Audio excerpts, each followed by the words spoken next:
PFI पर ये जो 5 साल का बैन लगा है, इसको लेकर सियासी बयानबाजी भी जारी है।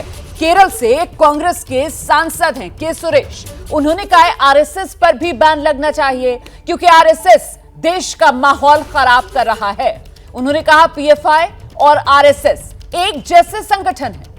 तो कांग्रेस के नेता की तरफ से यह बड़ा बयान, जहां पीएफआई और आरएसएस की तुलना वो कर रहे हैं, के सुरेश की तरफ से यह बयान दिया गया है कि बैन तो आरएसएस पर भी लगना चाहिए।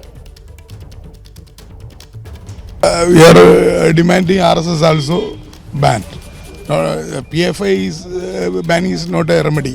The RSS also highlighting these communalism throughout the country. So RSS and PFI both are equal. So government should ban both. तो ये केरल से कांग्रेस के सांसद को आप सुन रहे थे, जो कह रहे हैं कि जिस तरीके से पीएफआई पर बैन लगा, आरएसएस पर भी उसी अंदाज में बैन लगना चाहिए। हम सीधे रुख करते हैं, हमारे साथ हमारे सहयोगी लगातार बने हुए हैं। आशीष, कुल मिलाकर दक्षिण भारत में जो सियासत का मिजाज है या जो धार सियासत को दी जा रही है ध्रुवीकरण की, वो यही कि जो विपक्षी नेता हैं उनकी तरफ से पीएफआई और आरएसएस को, दोनों को तराजू में एक ही तरफ रखकर तोलने की कोशिश की जा रही है।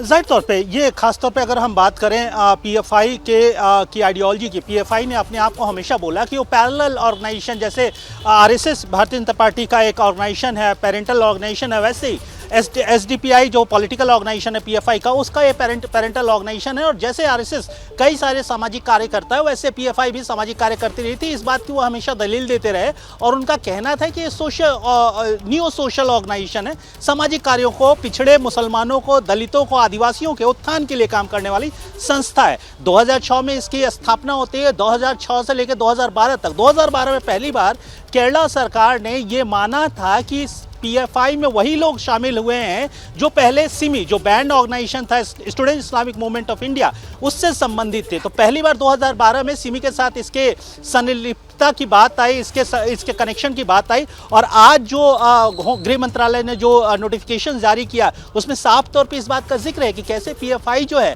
वो सिमी से कनेक्टेड था। पीएफआई सिर्फ सिमी से ही कनेक्टेड नहीं था, ये लश्कर तोयबा, आईएसआईएस और अल कायदा जैसे जो आतंकी, वैश्विक आतंकी संगठन है, उनके लिए भी अपने कैडर्स को मोटिवेट कर रहा था, प्रोत्साहित कर रहा था और देश में एक अव्यवस्था और अशांति की स्थिति पैदा करना चाहता था।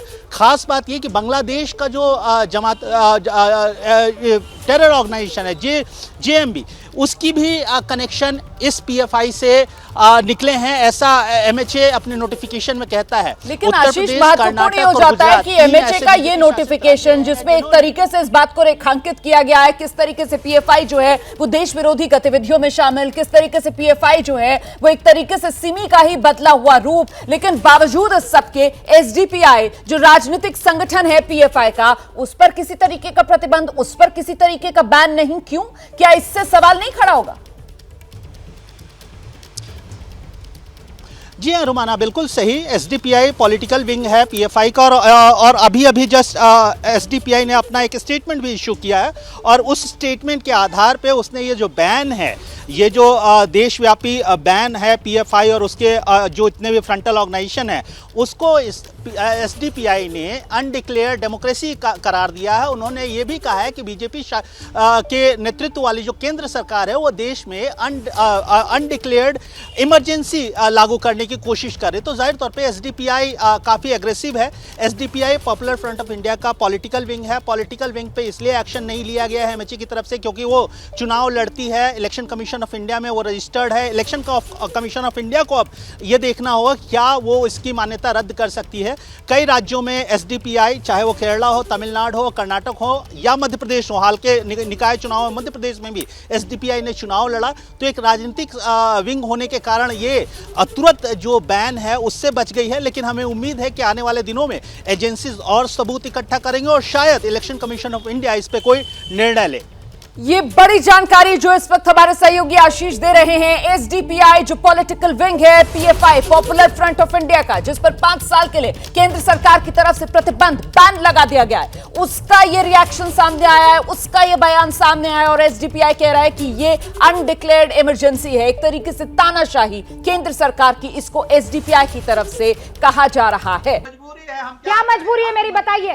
मैं अभी आपको बताती हूँ कि मैंने ओए होए होए होए होए, नमकीन के चटकारे लेते हुए टकटकी मार के डिबेट शो को पॉज रिपीट कर कर के देख रहे हैं जोगिंदर जी। इनकी तरह आप भी देखें अपनी फेवरेट डिबेट्स को रिपीट कर और डाउनलोड कीजिए एबीपी लाइव ऐप अपने स्मार्ट टीवी पर।